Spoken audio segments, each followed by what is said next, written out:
Hi everybody, welcome to the second Crafternoon program. Today I'm going to be showing you how to make a plant buddy or a puppet, however you want to use this little creature. These are great to stick right in indoor potted plants, or as I said, he kind of wiggles and looks a little bit like a puppet. You don't have to have all these same supplies at home.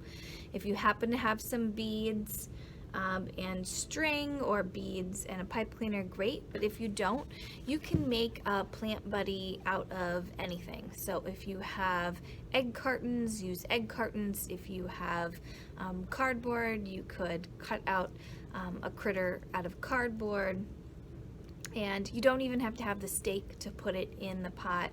I find that it works easier, but if you don't have one, you can just place it right inside the little pot and have it peeking out. So this is how we make this little plant buddy. Okay, I'm using some foam because that's what I have at the library to make the leaf, a stake to be able to put it in the plant, a pipe cleaner or chenille stem. I'm using glue dots for some of the smaller add-on pieces. You can use tape or just regular Elmer's glue would work just fine. I have some wiggle eyes, but if you don't have these, you can make them out of cardboard or paper and then cut them out and glue them on. And you'll need a scissors in order to do this as well. So the first part I'm going to do is cut out the leaf.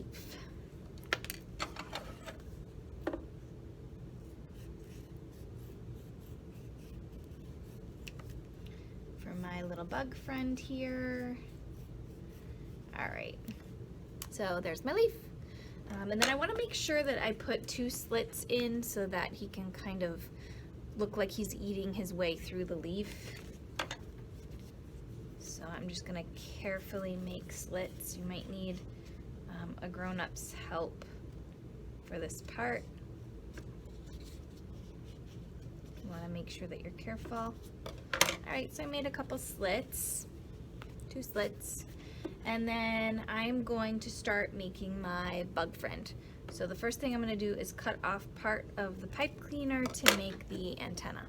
So see how he's got his little antenna on top there. Oh, there he is.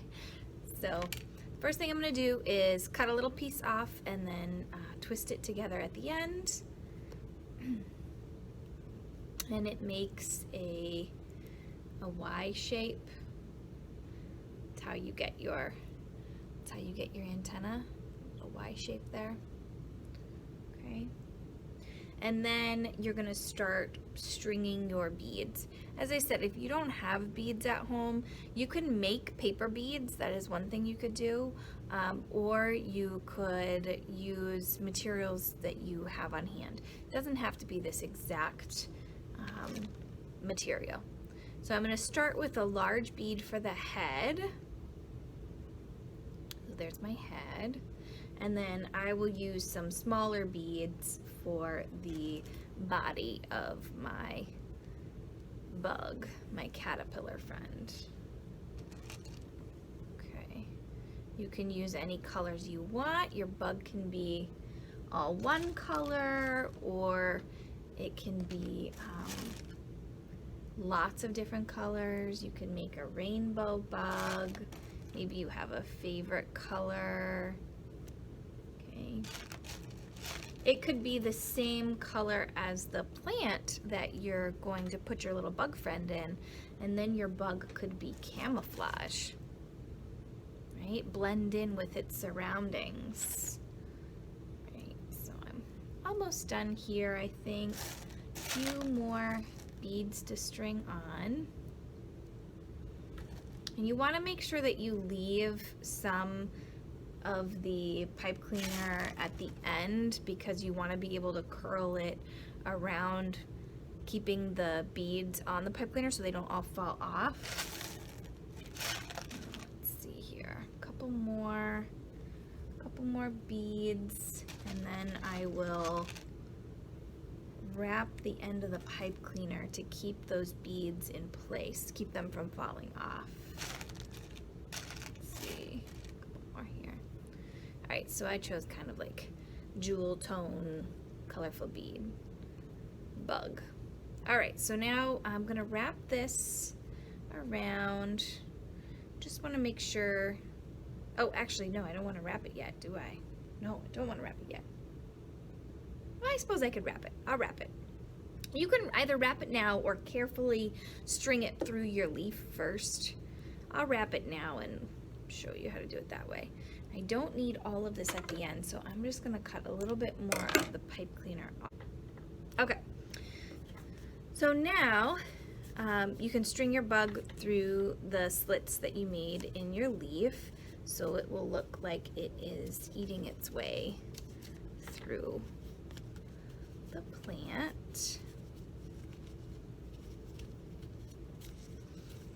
Just make sure you have the slit big enough to get your beads through when you make this slit. Okay, so here's my bug friend. So the next thing you will want to do is, if you have eyes, you could draw right on here. If you have markers, you could probably draw right on that type of bead. Or, like I said, you could draw on a piece of cardboard or paper, cut them out and glue them on. I happen to have some wiggle eyes, so I'm going to use those, but it's okay if you don't have those at home. Every bug is going to look different, and I can't wait to see what yours look like. I hope that you will share pictures with me so that I can see what kind of bead bug or what kind of recycled bug you made.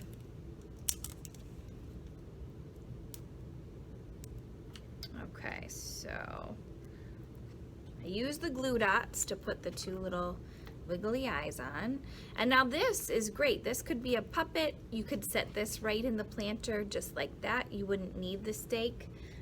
But I like the stake because I think that it does a nice job of being able to make it seen in certain types of potted plants. So I am going to use, you could use tape to adhere it to the leaf and the bug. I have some leftover glue dots, so I'm going to use those. If you picked up a kit from the library, you probably have leftover glue dots too. And for those of you who don't know, we do have some kits available each week that go along with these Crafternoon programs that include most of the materials, not quite all, but most of the materials you need to do them at home. So definitely give the library a call, and you can reserve those for pickup via curbside service. So here we go. I'm gonna stick that on there really good, and there's my bug friend. And now this could be a puppet, or you could sit it right in a plant, and I think I'll do that in just a minute. We've got some plants here at the library that are feeling a bit lonely, so I'll go ahead and add my little bead bug to the plants. If you want some reading at home, or you want some more ideas on beading projects, we do have this great book called Beading, which gives you some ideas for projects you can do with simple things like safety pins and beads. Looks like it could be a lot of fun.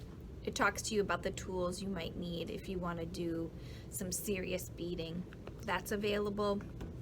We also have a lot of picture books based on bugs and early reader books.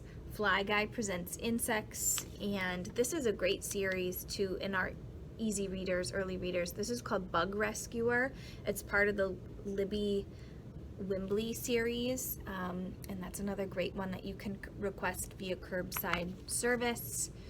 And for my older friends, if you want to learn some interesting facts about bugs and history, this is called Bugged: How Insects Changed History by Sarah Albee.